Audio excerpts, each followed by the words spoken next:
TMS wood stove. I did not modify it yet. I wanted to have a season using it before I modified it,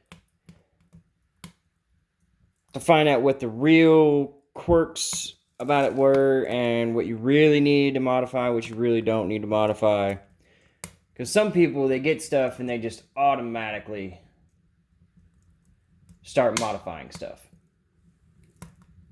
And that's not good. You really don't need to modify everything as soon as you get it. Some things need to be modified as soon as you get them.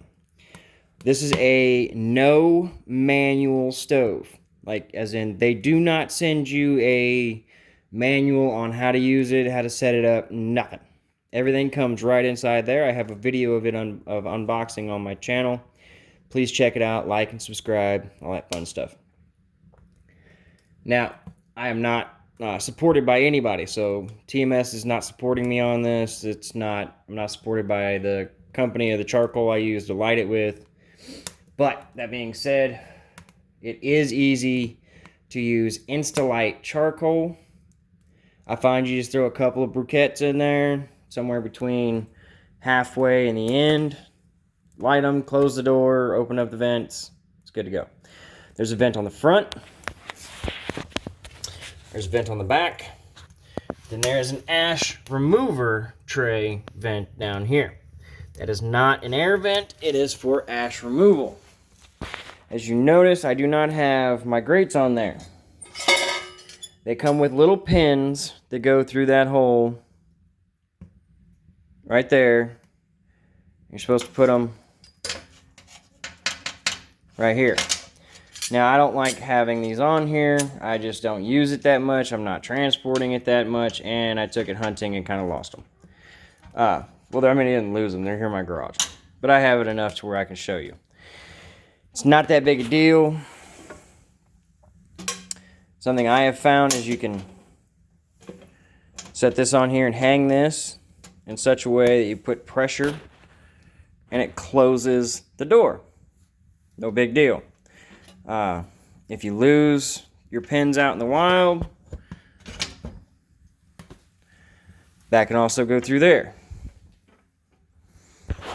Not a big deal, because you're supposed to have your little spark arrestor, or your little spark remover, not spark remover, your ash remover with you. So, you can always, and if you notice, that's been changed. Because as my grate got a little smaller and closer to the bottom, I had to change that. And this piece is basically that piece with a flat plate welded on the end.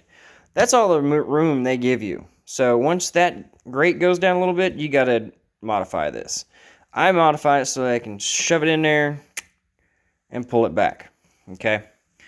And then you can just set that right there. Closes the door pretty darn good. Door is really thin, so that's the bad part. This here. A lot of people are like, oh, well, you can set stuff on there, but it doesn't work that great. You're right. But for drying boots, flip it out like that, works great. Okay, another thing a lot of people complain about automatically is these tubes. These are what they call the potato tubes. Probably because you're supposed to actually put potatoes on them. Now, you start the front, put the back in. I'm going to flip this to the other side and shove it in. Sits pretty even with it. Looks nice on there. Sorry, it's a little jumpy. Looks nice on there, but you can't cook anything that way. Best way I've found to cook anything is either A, flip it up, and you get a little bit more heat out the sides. But that doesn't really work that well. So, what I'm going to show you is what I have come up with. And they do heat up pretty quickly. It's hot metal. I can barely touch this side that was on the stove. I can barely touch. Okay, so what I've actually figured out if you're going to cook anything on here, and I suggest that you do, at least once. Now, start the front. The back still has a little bit of a gap. Stick that in there, and boom, you're cooking on top. All that heat's going to come straight up through there. Shove your potatoes in there. Take it and flip it every now and again, so you're not burning your potatoes. Put your piece of tin foil in the end. That'll create an oven. And you're good to go. I'm going to go ahead and remove that before it gets too hot. And I can't touch it. Okay. Another thing. The flue. As you notice, that's vent tape. Now, I already burnt off 90% of the glue. It does... Like, all the glue is pretty much burnt off, but it does still smoke just a hair. But that's not the glue. That is actually the smoke coming out of there. Okay? Not a real big worry, because this is 3-inch. That is not. This is under 3 inches. It's like 2 3/4, 2 5/8, something like that. So if you're going to have a setup where it's going out a wall, go to your muffler shop, get a piece of 2 or 3 inch and have them either bell that down, or get a piece of 2.5 to 2 3/4 and flare it up to match that. Or just like what I'm going to do is get a piece of 3-inch muffler tube that goes straight up and another piece that goes out my wall and change that. Shouldn't be that hard, right? The legs, they're not bad. They were held on by these wing nuts. If I can get it to... Anyway, they're held on by wing nuts, wing bolts. The springs here, and then another one on the other side, and right there. Tighten the screws up. The springs aren't bad. They're just wire. You can change them if you like, but there's no point. Not if you're just not wanting to modify it and you're wanting something straight out the box that's under $100. Mind you, 80 bucks for this thing. Under $100. Try and get one of them other ones for under $100. You ain't doing it. It just ain't happening. Right? Some of them want $500 for something that's like this dang big. Not that big. Like, literally that big and itty bitty, tiny. And you got to chop down to itty bitty pieces of wood. This one will take a 12 to 14 inch piece of wood that is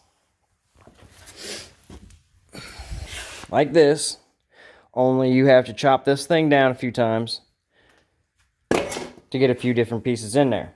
Now, I use it in about a third that size.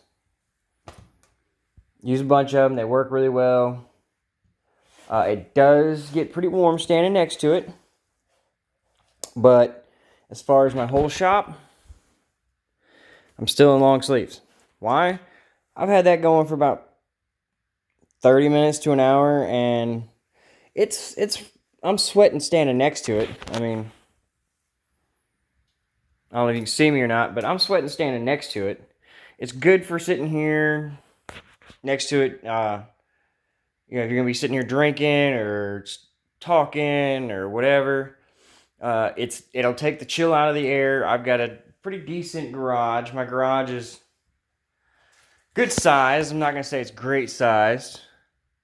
I mean, it is a 2-car garage, and it is very cluttered at the moment. But that's my TM. Oh, and the spark arrestor. Knock it out. Immediately. Don't even, just knock it out before you get your first burn on it. Because as soon as you get your first burn on there, you get first good burn or two, it's going to get clogged with creosote, or however you say it, and it just doesn't work. It just starts pummeling smoke out the front. It's another thing. You can, I'll show you this. You can open the door just a little bit. But, see? Instant smoke. I don't know if y'all can actually see it or not. The smoke right out the front. So, if you open it quickly. So, what I do is I just slowly let it go for about 30 seconds to a minute. And then open it up to about right there. I like to be able to take this, push it over. At that point, that's it. That's all I'll open it. And that's enough that it doesn't push smoke out the front. As soon as you open that up to put another piece of wood in, sure enough, smoke out the front. But like that, that feeds it a whole lot better. The door cools pretty quick. It's really thin metal. So I mean it does. There you go. It does cool very fast. The stove itself cools down very quickly, which I was worried about for hunting purposes. You know, because you want to get up in the morning, you want to have your coffee, but you don't want to sit there for 3 hours waiting for your wood stove to cool off. Some of them titanium ones, they're going to be hot for a long time. You're looking at least 2 hours, 2 to 3 hours.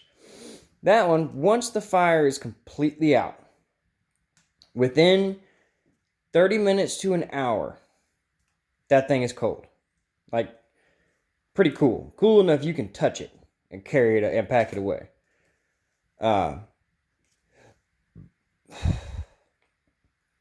Now, honest opinion, if I had a chance to buy a different one, I'm cheap. I'm not going to buy a different one. I like that one. There is a few issues with it. Yeah, you can't really, I mean, you could cook on it. You can do a lot of that stuff, but most people aren't using it for cooking. They're using it for heating. And it works good. It's quick, it's portable, it's cheap. Like I said, it's under $100. And yeah, it has some issues because it's under $100 and it's a wood stove. Yeah, you want something better? Build it. Otherwise, it's a great alternative. And I really like it. So, as always, I love my family, love my kids, love my wife. Y'all be safe, believe in what you believe in, and like and share the video if you want to. I mean, it'd be great if you did, but I don't do it for likes. I just do this for other people so my family can remember all the stuff that I've done.